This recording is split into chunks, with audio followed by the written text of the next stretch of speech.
Welcome to another episode of Urbanicity TV. I'm your host, Martina Scalenzi. Today, we're kicking off the show with a very exciting piece of information for you. It's all about Novemberger, and this is a festival that we're actually running as Urbanicity here in Hamilton over the course of the month of November. So we're going to introduce you to this festival a little bit. What we did is go to almost every restaurant in Hamilton, the independent ones, and we asked them to put one burger, one custom creation by their chef on their menu just for the month of November. I can't even say the month anymore. We've been doing this for a while. So we ended up having 29 restaurants sign up. So we have 29 signature burgers that have been created and are added to these menus for just the month of November. You've got 30 days. So we have 29 restaurants that put burgers on their menus. So we've got 29 different burgers to try and only 30 days to do it. So let's take a look at how exactly Novemberger works. So the first thing is to go to novemberger.ca. When you go to novemberger.ca, you're going to see a whole bunch of burgers. Click on them. They'll tell you where you can find those burgers. Go out and eat Novembergers. After you try a burger, go online to novemberger.ca one more time, and you can rate that burger for taste, for presentation, for creativity, and your overall impression of the burger. These ratings will help us determine the Novemberger of the year. Finally, every time you rate a Novemberger, you'll be entered into a raffle to win a $250 gift card. So we'll actually give you $250, if you're the winner, for rating Novembergers. And that is how you do Novemberger. So let's take a look at the burgers of Novemberger 2014. We've got the McConaughey, the Acclamation Burger, the Anchor Chicken Burger, the Taubin Burger, the Bourbon Barbecue Bacon Apple Brie Burger, the Chicken Fried Steak Burger, the Turkey Dinner Burger, the Messy Tash Sweet Heat Thai Burger with jalapeno goat cheese, the Alabama Hammer Burger, jalapeno business sliders, the Carolina Sticky Cheeseburger, the Gown and Gavel Burger or the G&G Burger, Pegasus Burger, Aristocrat Burger, Rankin's Messy Chicken Wing Burger, Dirty Burger, Stuffed Blue Cheeseburger, Le Snob Burger, the Coyote Burger, the Stax Surf and Turf Burger, the Turkey Lurkey Burger, Smoky Chorizo Double Burger, Deep Fried Poutine Bacon Burger, the Bat Out of Hell Burger, Gettin' Piggy With It Burger, Cactus del Fuego, Chipotle Cheddar Cheeseburger, the Wild West Burger, and the House of Parliament Burger. So this is Novemberger. We're pretty excited about it. It's the first time we've done it. We hope it's going to become an annual tradition here in Hamilton. I haven't told you the best part yet, though. Every time you buy a Novemberger, $1 from every burger goes to the United Way right here in Hamilton.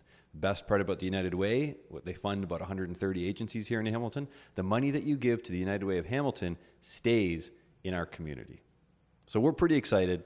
We've got lots of burgers to eat, lots of money to raise for the United Way. So go out there, eat some burgers, and I'll see you at a restaurant nearby soon.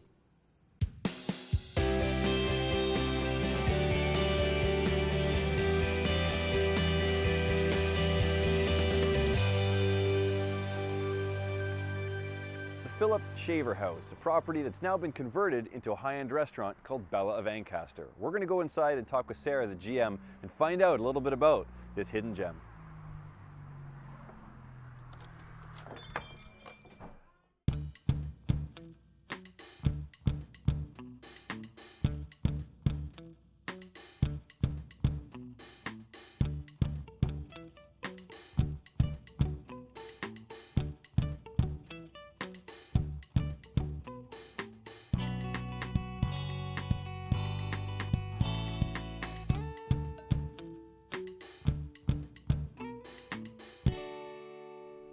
So Sarah, welcome to Urbanicity TV.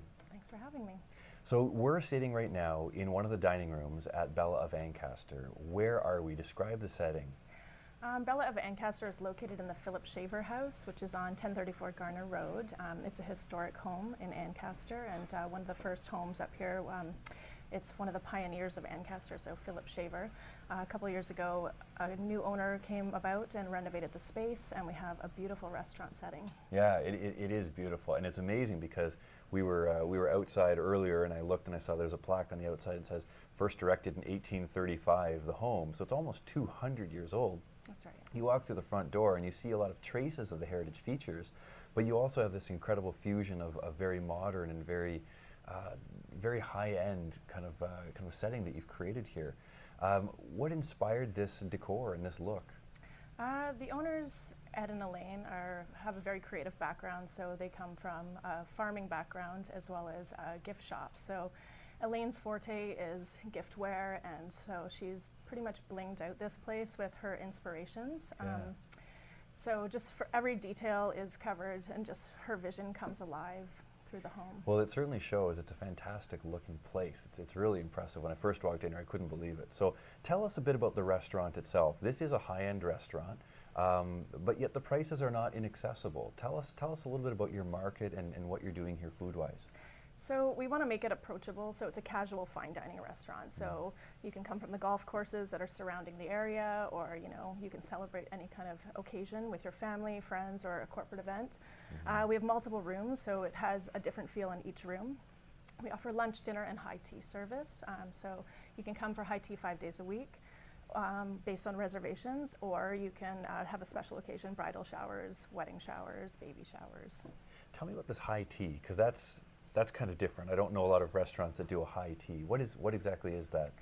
So it's a traditional English service. So with high tea, we offer two services actually, high tea and low tea.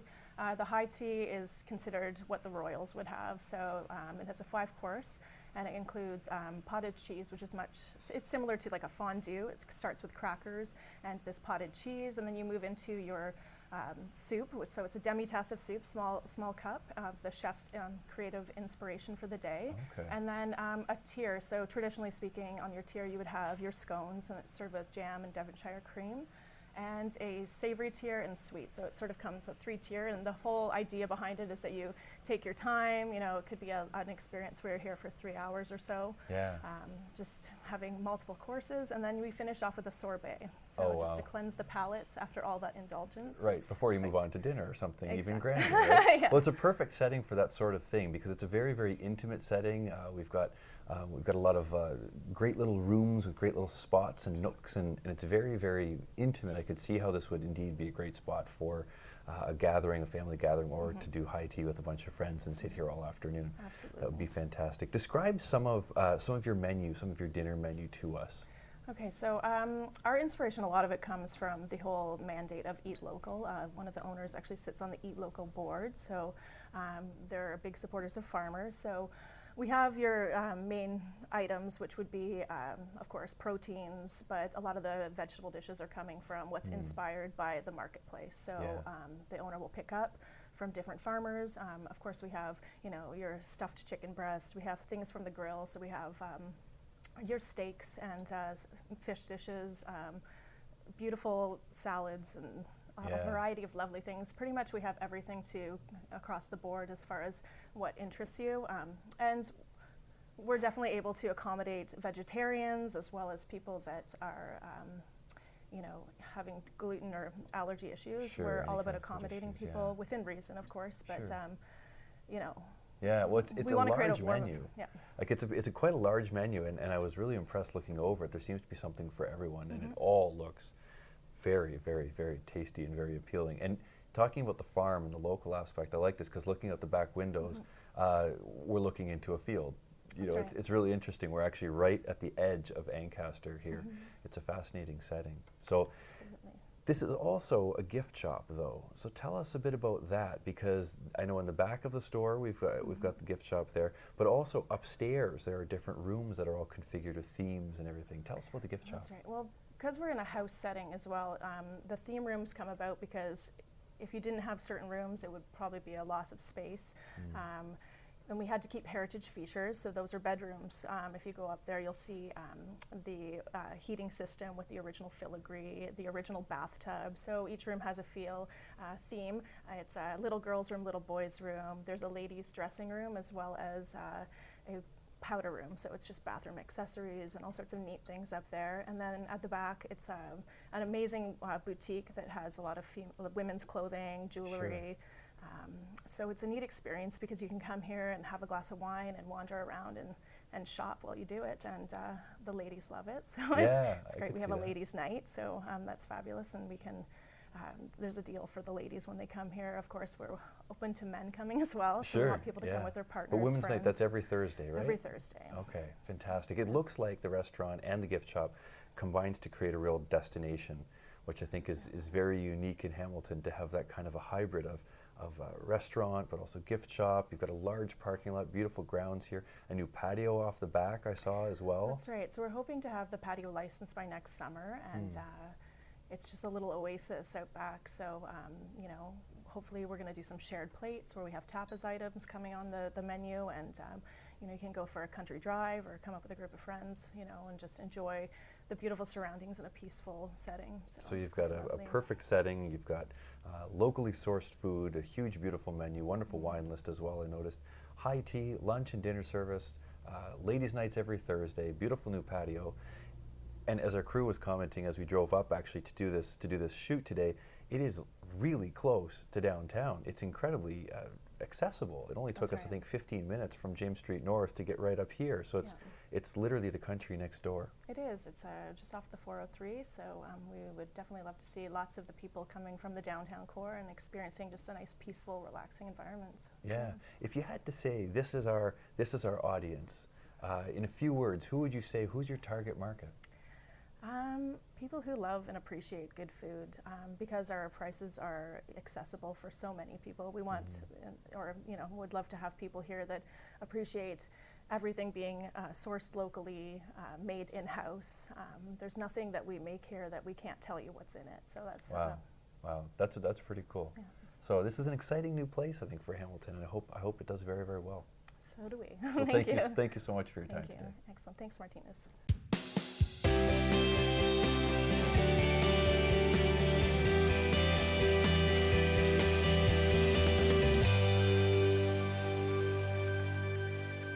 So we just walked out of Naheed Nenshi's speech here at Ambitious Hamilton, and I wanted to talk to a few people and find out what they thought of his presentation. So I'm standing here with Susie Braithwaite, who's the Executive Director of the International Village here in Hamilton. Susie, what did you think? I thought it was very inspiring. Excellent. What about his presentation was inspiring?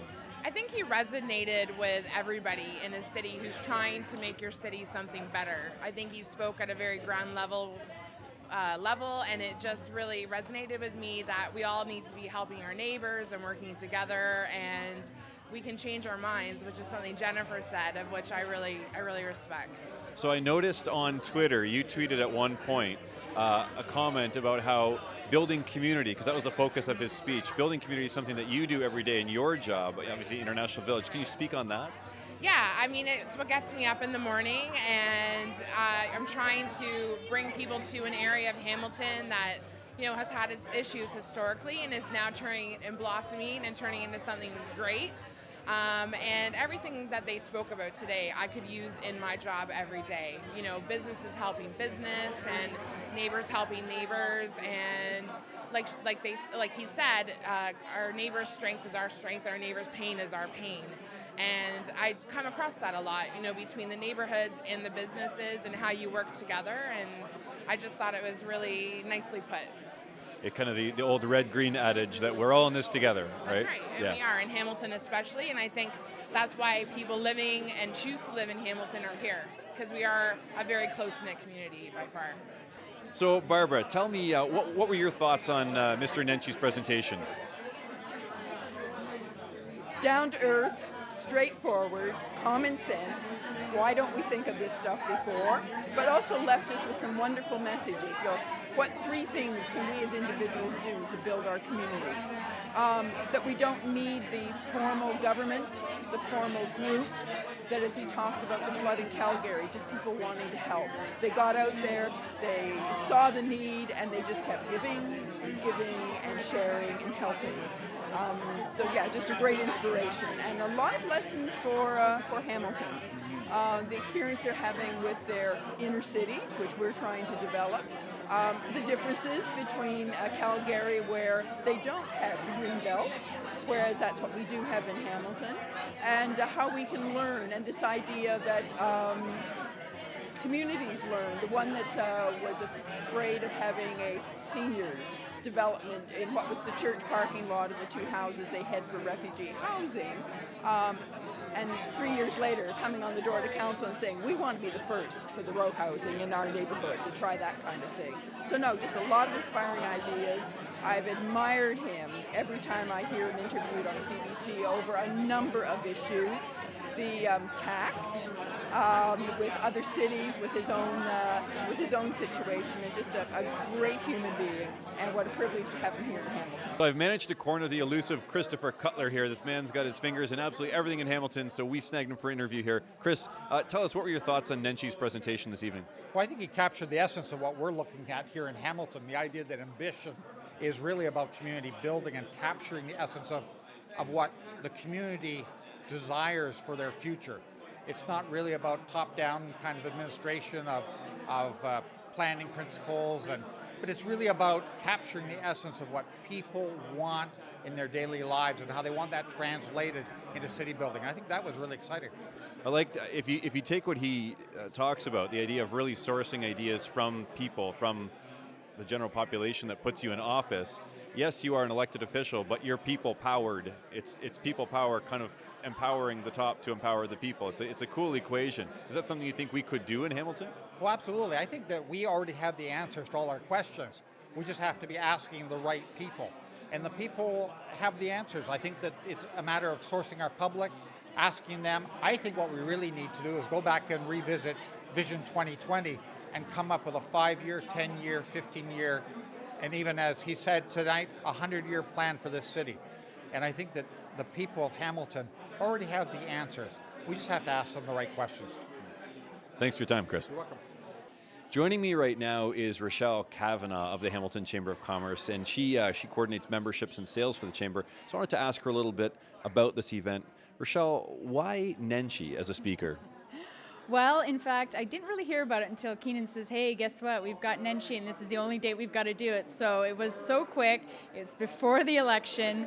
It's before the city manager's breakfast. So in our eyes, yes, it was very fast. So Nenchi is one of the most recognized mayors in Canada for being recognized for what he did with the Calgary flood, for being very popular, but also recognized on social media. And I just took a course the other day talking about, we need to be where our customers are, and Nenchi did that well. He's on social media because his customers, his patrons of Calgary, are on social media.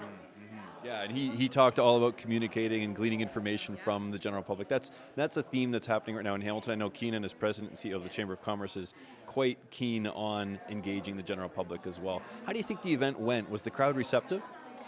I think, well, first you need the sponsors. So thankfully for sponsors that were here, I think attracting the people to come here. I mean, 2 weeks ago we had 150 tickets sold, and then quickly, I think people got on the fact that we got to get our tickets, and then we, in Keenan's perfect world, he would love 400 plus. Well, we actually got 350 people, and we didn't want to go any more because we wanted to make sure everyone had a good view.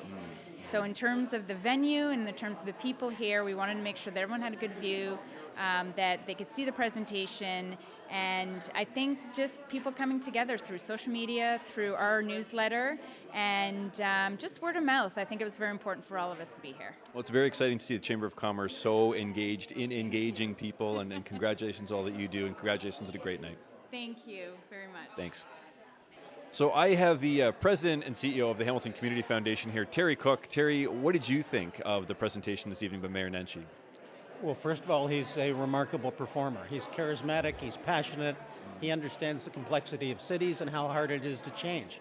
But I took away inspiration, the sense that over the course of time, if we have transparent conversations with people, if we can summon political courage, if we can look to the examples of other places that have innovated and changed, that this place, Hamilton, is on the precipice of great things. And I think both Jen Keesmaat, who of course is a native Hamiltonian and a great city planner in Toronto, and Mayor Nenchi have, I think, given us both pause to think about what's possible, and I think inspiration to take the next step and do some important things. So I come away inspired and optimistic. Is there low-hanging fruit that you see people in this room being able to walk out the front doors with now and tomorrow morning start on? Sure, I think the simple things about what do people want in neighborhoods. They want the ability to walk to a neighborhood store, to have their kids go to a neighborhood school, to have their parents as they age in place, to have calm streets and safe parks and the amenities that all of us frankly take for granted, but that we've lost the commitment to the attention to doing it right. And I think we're increasingly aware that you have to start at home, you have to focus on livability and amenities and great education and the things that make great cities. And this place is on the comeback trail, but we still have significant challenges and need to courageously face up to the things that we're not yet doing well. And I think tonight was a good time to stop and think about that. So you've been a leader in this community for quite a while now, and you started at a young age. So do you see events like this galvanizing the community in a new way? Is there a new energy in Hamilton, or am I simply joining the party 20 years later? Well, you are drinking the Kool-Aid, but there is an unprecedented level of engagement, and there also is I think a new sophistication in the conversation, that just doing things the same old way is not good enough. We live in a very competitive time, but we've had an injection of talent and blood and ideas, and I think what tonight does is remind us that we are on, again, the verge of great things, but great things only happen by good planning and by leadership and courage. And we've got to knit that together with an engaged community, and we can make a difference and have a brighter future. Fantastic. Well, we look forward to that bright future together. Thank you very much. So that was a general reaction to the ambitious Hamilton evening held here at the Scottish Rite by the Hamilton Chamber of Commerce with guest speaker, keynote speaker, Mayor of Calgary, Naheed Nenshi. It was a fantastic night, and hopefully we're going to see the effects of this evening ripple through the community for a long, long time.